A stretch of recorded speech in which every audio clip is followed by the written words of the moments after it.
కుమార్ గారిని కాంగ్రెస్ పార్టీ కూడా ఆహ్వానించింది. రమ్మన్నది, మీరు రండి, మీకు ప్లానింగ్ బోర్డు వైస్ చైర్మన్ పదవి ఇస్తాము. ఇదివరకు నిరంజన్ రెడ్డి గారిని పదవి చేసినాము 2014 నుంచి 19 దాకా. ఆ పదవి మీకు ఇస్తాము, క్యాబినెట్ ర్యాంక్ ఇస్తాము, మీరు పార్టీలోకి రండి అని అడిగారు. ఆయన వద్దన్నాడు, నేను రానని చెప్పినాడు.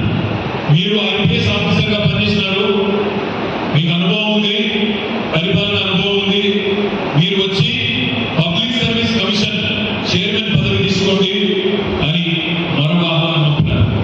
నాకు వద్దు, నాకు అధికార లాలసగాని లాలూచిగా లేదు, దాన్ని కూడా వద్దన్నాడు.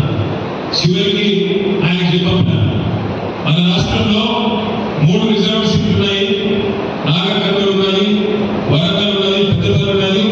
మీరు ఎక్కడ కోరుకుంటారో అక్కడికి పంపుతాము, మా పార్టీ తరఫున తీసుకోండి, డబ్బులు కూడా మొత్తం మేమే ఖర్చు పెడతాము, మీరు మా పార్టీ తరఫున రండి అని ఆఫర్ ఇస్తే అధికారాన్ని కాదని, అధికార పార్టీని కాదని, వాళ్ళ ప్రలోభాలను కాదని